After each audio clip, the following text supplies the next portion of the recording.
Assalamualaikum warahmatullahi wabarakatuh. Hari ini kita akan membahas sistem operasi. Nah, saya akan merangkum dari beberapa materi dan saya akan membahas tentang sistem operasi. Kemudian yang kedua kepemilikan software dan yang ketiga itu konsep proses. Nah, pertama saya akan memperkenalkan diri. Nama saya Hadijah Nisa Ifayatin dengan stambuk S1 S1 20008. Jurusan Teknik Informatika Universitas Halo Oleo Kendari. Nah, kita langsung ke materinya. Untuk yang pertama yaitu pengertian sistem operasi. Nah, di sini sistem operasi didefinisikan sebagai sebuah program yang mengatur perangkat keras komputer dengan menyediakan landasan untuk aplikasi yang berada di atasnya, serta bertindak sebagai penghubung antara para pengguna dan perangkat keras. Nah, untuk sistem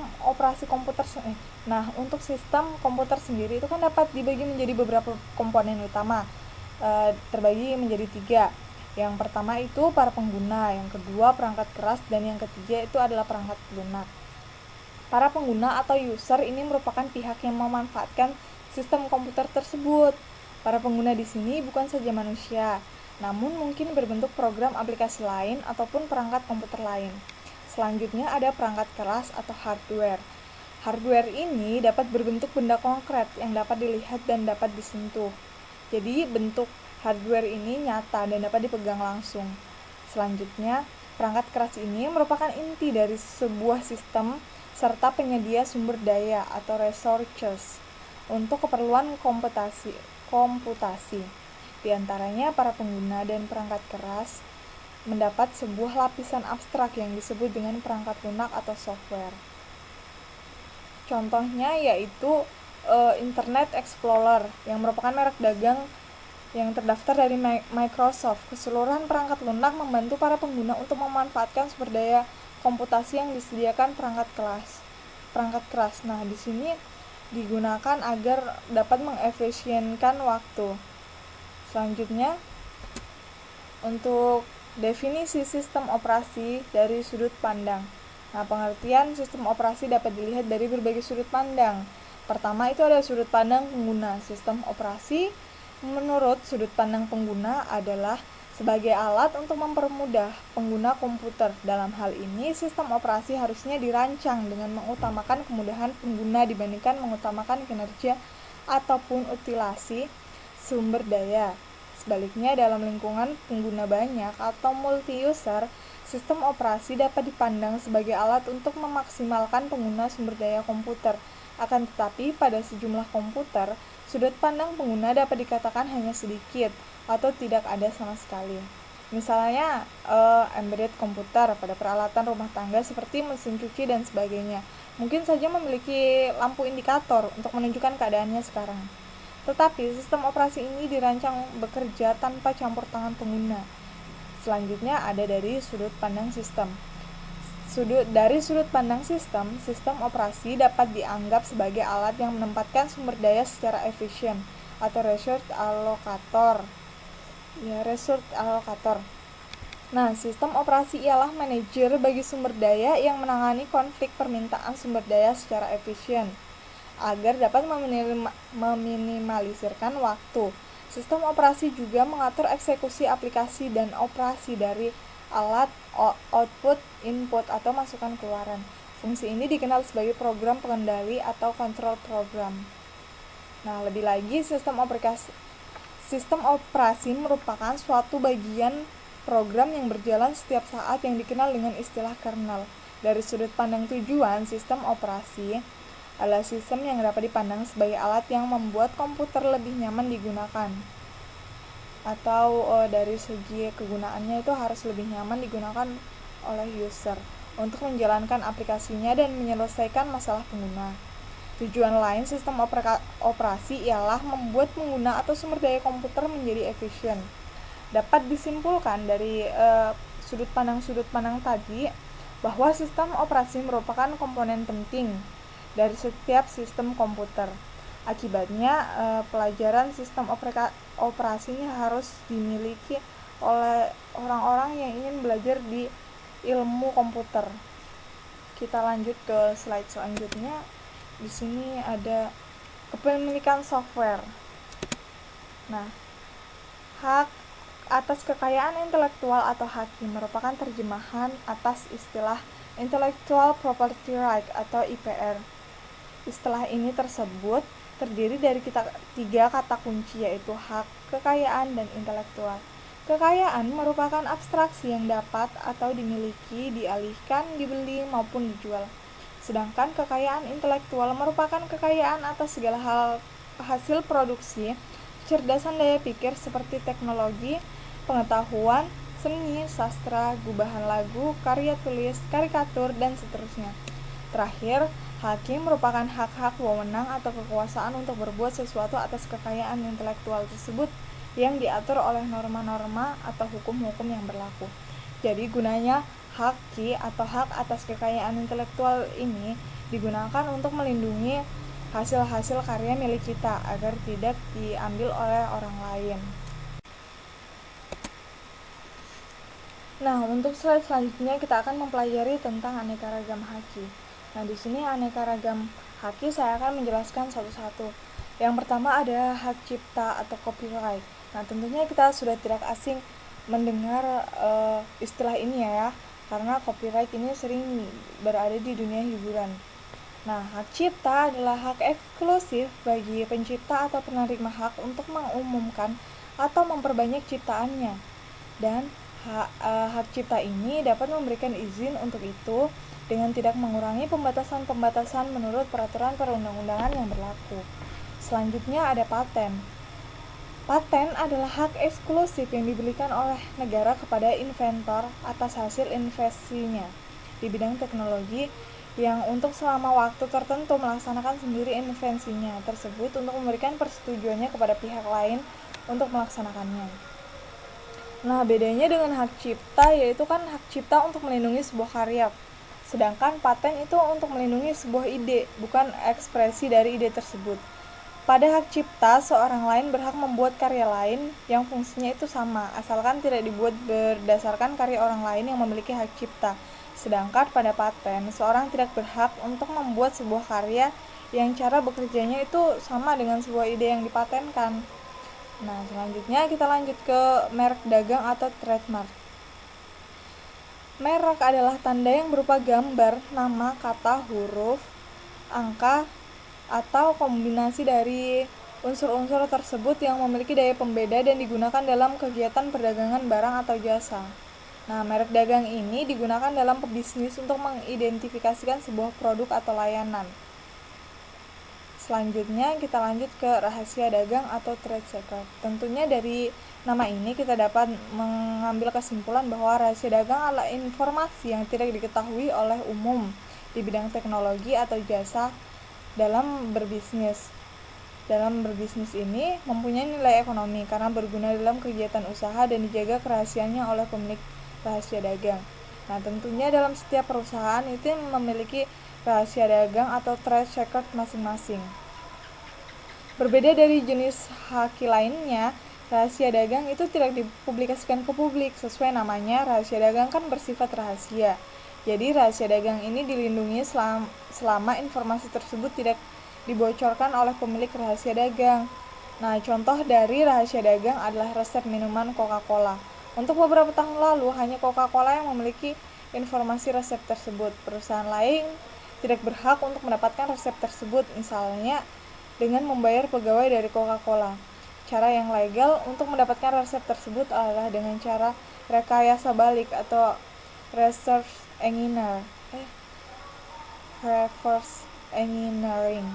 Sebagai contoh, hal ini dilakukan oleh kompetitor Coca-Cola dengan menganalisis kandungan dari minuman Coca-Cola. Hal ini masih legal, dibenarkan oleh hukum, karena saat ini ada minuman yang rasanya mirip dengan Coca-Cola, semisal Pepsi atau FC Cola. Selanjutnya ada service mark. Service mark adalah kata, frase, logo, simbol, warna, suara, bau yang digunakan oleh sebuah pebisnis untuk mengidentifikasi sebuah layanan dan membedakannya dari kompetitornya atau pesaingnya. Sehingga pada prakteknya legal protection untuk trademark itu sedang service mark untuk identitasnya. Jadi kita dapat membedakan antara service mark dengan trademark. Jadi trademark itu prakteknya legal protection, sedangkan service mark itu untuk mengetahui identitas suatu perusahaan, barang atau jasa. Selanjutnya ke desain industri. Nah, desain industri adalah suatu kreasi tentang bentuk, konfigurasi atau komposisi garis atau warna. Nah, di sini ada dari gabungan-gabungan tersebut yang berbentuk 3 dimensi atau 2 dimensi yang memberikan kesan estetis sehingga dapat diwujudkan dalam pola 3 dimensi atau 2 dimensi serta dapat dipakai untuk menghasilkan suatu produk, barang, komoditas industri atau kerajinan tangan. Nah, di sini ada desain selanjutnya, desain tata letak sirkuit terpadu. Nah, untuk desain tata letak sirkuit terpadu adalah produk dalam bentuk yang jadi atau setengah jadi, yang di dalamnya terdapat berbagai elemen dan sekurang-kurangnya dari satu elemen tersebut adalah elemen aktif, yang sebagian atau seluruhnya saling berkaitan serta dibentuk secara terpadu di dalam sebuah bahan semikonduktor yang dimaksudkan untuk menghasilkan fungsi elektronik. Selanjutnya dan yang terakhir adalah indikasi geografis. Nah, indikasi geografis dilindungi sebagai suatu tanda yang menunjukkan daerah asal suatu barang yang karena faktor lingkungan geografisnya, termasuk faktor alam, faktor manusia, atau kombinasi dari kedua faktor tersebut, memberikan ciri kualitas tertentu pada barang yang dihasilkan. Nah, kita lanjut ke slide selanjutnya. Di sini ada jenis lisensi perangkat lunak. Yang pertama, perangkat lunak berpemilik. Di sini perangkat lunak berpemilik ialah perangkat lunak yang tidak bebas ataupun semi bebas. Seseorang dapat dilarang atau harus meminta izin dan atau akan dikenakan pembatasan lainnya sehingga menyulitkan jika menggunakannya, mengedarkannya atau memodifikasinya. Perangkat lunak secara komersial adalah perangkat lunak yang dikembangkan oleh kalangan bisnis untuk memperoleh keuntungan dari penggunanya. Komersial dan kepemilikan adalah dua hal yang berbeda. Kebanyakan perangkat lunak komersial adalah berpemilik, tapi ada perangkat lunak bebas komersial, dan ada perangkat lunak tidak bebas dan tidak komersial. Harap sebarkan ke khalayak perangkat lunak bebas komersial merupakan suatu yang mungkin, dan sebaiknya Anda jangan mengatakan komersial ketika maksud Anda ialah berpemilik. Jadi berbeda ya antara komersial dan berpemilik. Kemudian di sini ada perangkat lunak semi bebas. Di sini perangkat lunak semi bebas adalah perangkat lunak yang tidak bebas. Maksudnya tapi mengizinkan seseorang untuk menggunakannya, menyalin, mendistribusikan dan memodifikasinya, termasuk distribusi dari versi yang telah dimodifikasi. Untuk tujuan tertentu, umpama nirlaba ya, adalah suatu yang contoh dari program semi bebas, yaitu PGP adalah salah satu contoh dari program semi bebas. Nah, perangkat lunak semi bebas itu jauh lebih baik daripada perangkat lunak berpemilik. Namun masih ada masalah dan seseorang tidak dapat menggunakannya pada sistem operasi yang bebas. Nah, program semi bebas ini memiliki batasan-batasan. Nah, dalam batasan-batasan ini yang dimotivasi oleh tujuan pribadi semata ya, sangat mustahil untuk menyertakan perangkat lunak semi bebas pada sistem operasi bebas. Perjanjian distribusi untuk semua program di dalamnya menambahkan suatu program semi bebas pada sistem membuat keseluruhannya. Nah, jadi ini perangkat lunak semi bebas ini antara perangkat lunak berpemilik dan komersial ya. Jadi bebas didistribusikan namun tidak melewati batasan-batasan yang telah ditentukan. Selanjutnya ada public domain. Nah, perangkat lunak public domain ialah perangkat lunak yang tanpa hak cipta. Ini merupakan kasus-kasus dari perangkat lunak bebas non-copyleft. Nah, copyleft adalah kebalikan dari tadi ya copyright, yang berarti bahwa beberapa salinan atau versi yang telah dimodifikasi bisa jadi tidak bebas sama sekali. Terkadang ada yang menggunakan istilah public domain secara bebas yang berarti cuma-cuman atau tersedia gratis. Namun, public domain merupakan istilah hukum yang artinya tidak memiliki hak cipta. Untuk jelasnya, kami menganjurkan untuk menggunakan istilah public domain dalam arti tersebut, serta menggunakan istilah lain untuk mengartikan pengertian yang lain. Jadi dapat kita tarik kesimpulan bahwa public domain ini bukan berarti produk yang gratis ya. Jadi bebas belum tentu gratis. Selanjutnya ada freeware. Nah, di sini freeware itu belum terdefinisi dengan jelas, tapi biasanya ini digunakan untuk paket-paket yang mengizinkan redistribusi atau distribusi ulang, tetapi bukan untuk pemodifikasian. Selanjutnya kita ada shareware. Nah, di sini shareware ialah perangkat lunak yang mengizinkan orang-orang untuk meredistribusikan salinannya. Tetapi mereka yang terus menggunakannya diminta untuk membayar biaya lisensi. Shareware bukan perangkat lunak bebas ataupun semi bebas. Ada dua alasan hal ini. Ini yang pertama itu sebagian besar shareware atau kode programnya tidak tersedia. Jadi Anda tidak bisa memodifikasi program tersebut sama sekali. Kemudian shareware ini tidak mengizinkan seseorang untuk membuat salinan dan memasangnya tanpa membayar biaya lisensi. Tidak juga untuk orang-orang terlibat dalam kegiatan nirlaba. Dalam prakteknya, orang-orang sering tidak mempedulikan perjanjian distribusi dan tetap melakukan hal tersebut, tapi sebenarnya perjanjian tersebut tidak diizinkan. Jadi untuk shareware ini bisa digunakan secara gratis namun berbatas. Contohnya itu ada, misalnya kita menggunakan aplikasi, mungkin dalam 30 hari ini kita akan menggunakannya secara gratis, namun untuk 30 hari, setelah 30 hari ke depannya akan menggunakan aplikasi tersebut dengan cara berbayar. Baiklah, untuk selanjutnya jenis lisensi perangkat lunak, yaitu ada perangkat lunak bebas. Nah, perangkat lunak bebas ialah perangkat lunak yang mengizinkan siapapun untuk menggunakannya. Nah, untuk menyalin, mendistribusikannya, baik memodifikasinya ataupun tidak memodifikasinya. Nah, di sini secara garis besar perangkat lunak bebas ini dapat diakses secara gratis ataupun dengan biaya.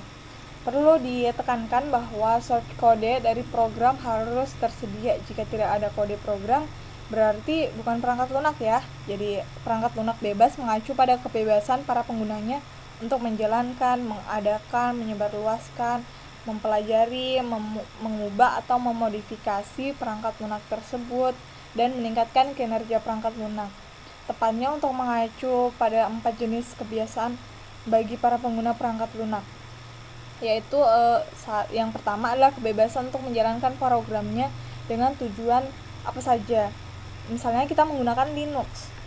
Ketika kita menggunakan Linux kan tentunya kita bisa memodifikasinya tanpa dengan memperhatikan batasannya ya. Selanjutnya ada kebebasan untuk mempelajari bagaimana program itu bekerja. Kita dapat mengetahui algoritmanya, bagaimana prosesnya itu bekerja. Kita dapat mempelajari dari perangkat lunak bebas itu. Yang ketiga adalah kebebasan untuk menyebarluaskan kembali hasil salinan. Kita dapat menyebarluaskan ataupun menjual, mendistribusikan perangkat lunak tersebut. Nah, untuk meningkatkan kinerja program dan untuk menyebarkan ke khalayak umum, kita juga kan dapat menikmati keuntungannya dari perangkat lunak bebas ini. Baiklah, lanjut ke copyleft dan non-copyleft. Nah, di sini saya akan menjelaskan untuk copyleft dan non-copyleft. Perangkat lunak copyleft merupakan perangkat lunak bebas yang ketentuan pendistribusiannya itu tidak diperbolehkan untuk menambah batasan-batasan tambahan. Jadi ada batasan-batasan tertentu yang diberikan jika mendistribusikannya atau memodifikasi perangkat lunak tersebut. Artinya setiap salinan dari perangkat lunak walaupun telah dimodifikasi haruslah merupakan perangkat lunak bebas. Dalam proyek GNU, kami mengcopyleftkan hampir semua perangkat lunak yang kami buat karena tujuan kami adalah untuk memberikan kebebasan kepada semua pengguna seperti yang tersirat dalam istilah perangkat lunak bebas. Copyleft merupakan konsep yang umum. Jadi, untuk mengcopyleftkan sebuah program, Anda harus menggunakan ketentuan distribusi tertentu. Terdapat berbagai cara untuk menulis perjanjian distribusi program copyleft. Nah, sedangkan untuk perangkat lunak non-copyleft adalah dibuat untuk pembuatannya itu yang mengizinkan seorang untuk mendistribusikannya dan memodifikasi, dan untuk menambahkan batasan-batasan tambahan di dalamnya. Jadi tidak ada batasannya ya, bahkan bisa untuk ditambahkan lagi. Selanjutnya ada GNU atau General Public License, atau biasa disebut juga GPL. Nah, GNU GPL atau General Public License merupakan sebuah kumpulan ketentuan pendistribusian tertentu untuk mengcopyleftkan sebuah program. Proyek GNU menggunakannya itu sebagai perjanjian distribusi untuk sebagian besar perangkat lunak GNU. Nah, pembatasan dari copyleft itu dirancang untuk melindungi kebebasan bagi semua pengguna.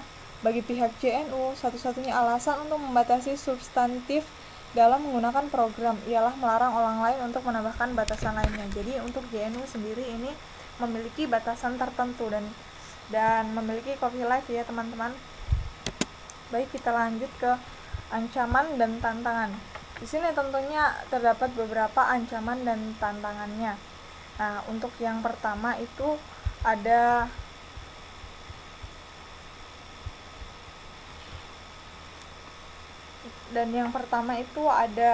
perangkat keras rahasia.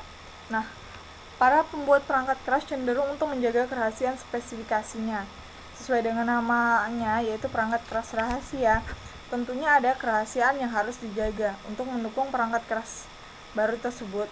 Walaupun kita telah memiliki sistem bebas yang lengkap, namun mungkin saja tidak di masa mendatang jika kita tidak dapat mendukung komputer yang akan datang. Kemudian ada library tidak bebas atau pustaka tidak bebas. Nah, library tidak bebas yang berjalan pada perangkat lunak bebas dapat menjadi perangkap bagi pengembang. Mengapa bisa menjadi perangkap bagi pengembang? Karena fitur menarik dalam library tersebut merupakan umpan. Jika Anda menggunakannya, Anda akan terperangkap karena program Anda tidak akan menjadi bagian yang memanfaatkan bagi sistem operasi bebas.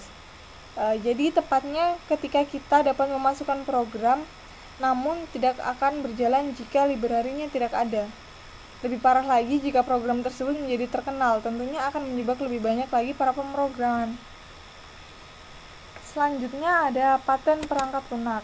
Nah, di sini ancaman terburuk yang perlu dihadapi berasal dari paten perangkat lunak yang dapat berakibat pembatasan fitur perangkat lunak bebas lebih dari 20 tahun. Paten algoritma kompresi LZW diterapkan pada tahun 1983, serta hingga kini tidak dapat membuat perangkat lunak bebas untuk konversi GIF. Selanjutnya dan yang terakhir adalah dokumentasi bebas. Nah, di sini dokumentasi bebas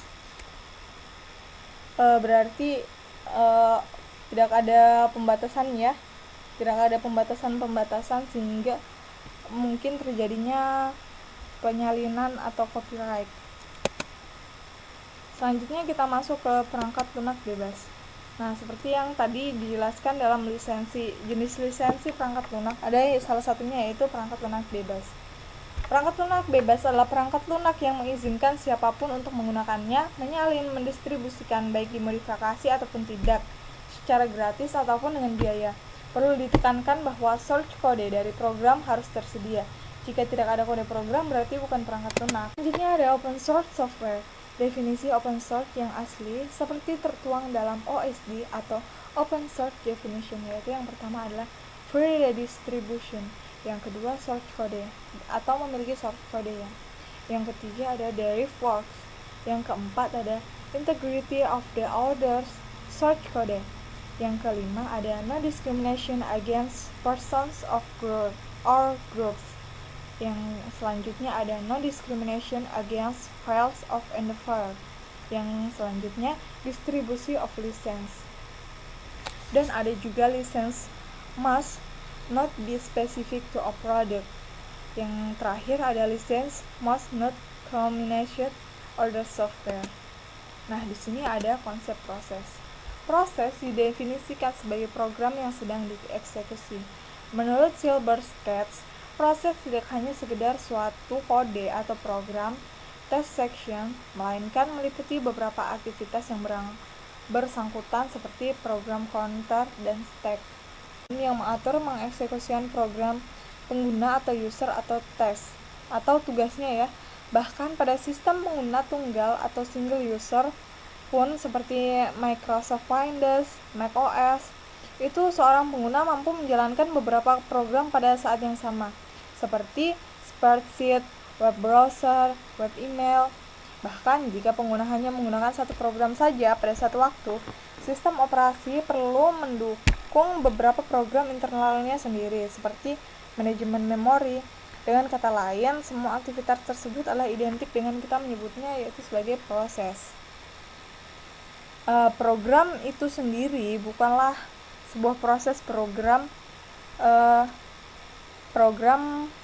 yang entitasnya itu pasif, serupa isi dari sebuah berkas di dalam disket. Jadi sedangkan sebuah proses itu adalah sebuah entitas aktif.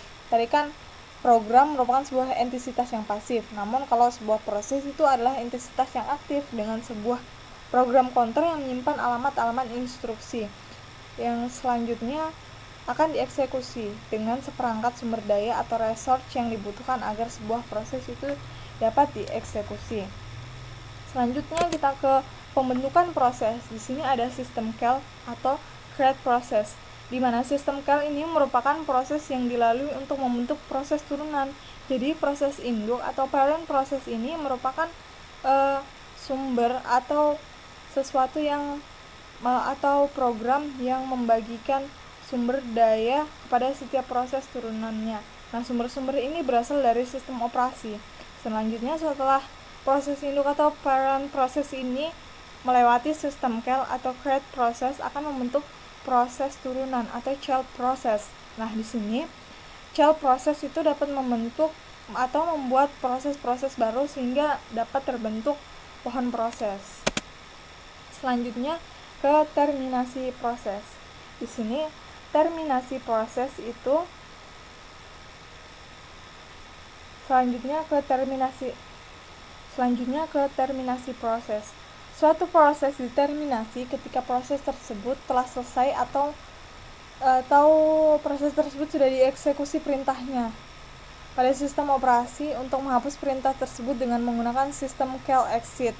Jadi jika kita ingin menghapus sesuatu perintah dapat langsung di-exit ya, atau dikeluarkan. Pada saat itu, proses dapat mengembalikan data keluaran pada proses induknya melalui sistem call wait atau tunggu. Semua sumber dayanya dapat digunakan oleh proses akan dialokasikan kembali atau dikembalikan pada operasi sebelumnya agar dapat dimanfaatkan oleh proses lain. Suatu proses juga dapat diterminasi dengan sengaja oleh proses lain melalui sistem call abort. Biasanya proses induk melakukan hal ini pada turunannya. Alasan-alasan terminasi proses yaitu yang pertama ada turunan. Turunan melampaui pengguna sumber daya yang telah dialokasikan.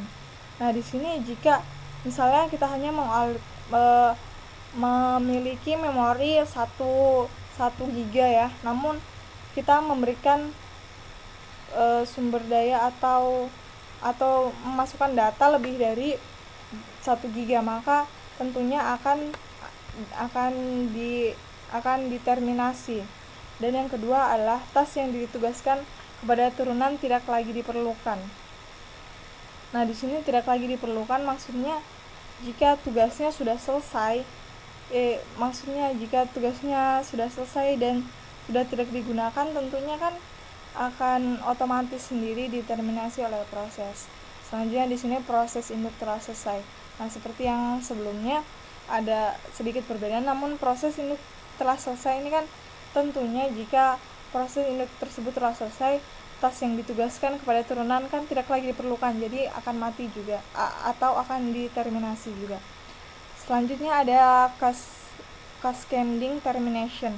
Nah, cascading termination adalah proses tidak diizinkannya proses untuk tetap berjalan.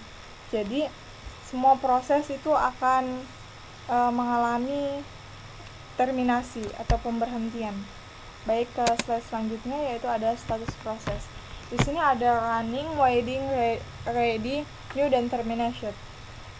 Untuk status proses ini yang pokok atau yang utama sebenarnya hanya ada 3, yaitu running, waiting, dan ready. Nah, di mana running merupakan status yang dimiliki pada saat instruksi dari sebuah proses dieksekusi. Kemudian yang waiting, status yang dimiliki pada saat proses menunggu suatu sebuah event seperti proses masukan atau keluaran. Jadi misalnya ada suatu proses, kita mengirim file, namun di file tersebut kita mengirimnya lebih dari 1 kali. Jadi yang dieksekusi adalah file yang pertama dan file yang kedua, dan selanjutnya itu akan menunggu dia. Dan di sini adalah proses waiting. Nah, di sini ada lagi proses ready atau status yang dimiliki pada saat proses siap untuk dieksekusi oleh prosesor. Jadi ketika tadi proses 1 sudah selesai, maka proses yang keduanya lagi itu akan dieksekusi. Nah, di situ sudah siap dieksekusi, maka ini termasuk status proses ready.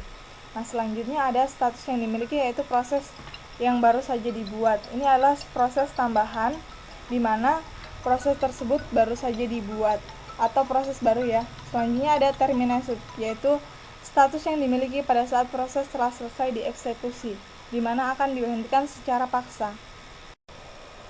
Baik, lanjut ke slide selanjutnya. Di sini ada status utama proses. Seperti yang saya katakan tadi, sebenarnya status proses yang utama itu ada 3 tadi, ada run, waiting, dan ready. Jika di waiting itu sudah selesai, maka akan melanjut ke ready.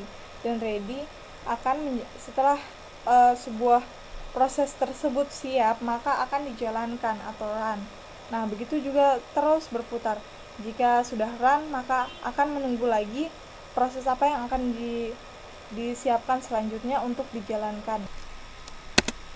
Selanjutnya ada proses control block. Nah, di proses control block ini itu berisikan banyak bagian dari informasi yang berhubungan dengan sebuah proses yang spesifik, termasuk hal-hal yang tadi yang saya sudah jelaskan, yaitu ada status proses, program counter, CPU register, informasi manajemen memori, informasi pencatatan, informasi status masukan atau keluaran, dan proses control block itu sendiri. Nah, status proses. Mungkin yang ada di status proses itu ada new, ready, running, waiting, halted, dan juga banyak lainnya. Untuk di program counter, suatu stack yang berisi alamat dari instruksi selanjutnya untuk dieksekusi di proses ini. Selanjutnya ada CPU register. Register itu bervariasi dalam jumlah dan jenisnya, tergantung pada rancangan komputer. Register tersebut termasuk akumulator, register index, stack pointer, general purpose register, dan masih banyak lagi ya. Beserta dengan program counter tersebut, keadaan akan bekerja atau berjalan dengan benar setelahnya. Selanjutnya ada informasi manajemen memory. Informasi ini dapat termasuk suatu informasi sebagai nilai dari dasar dan batas register, tabel page atau halaman, atau tabel segmen tergantung pada sistem memori yang digunakan oleh sistem operasi.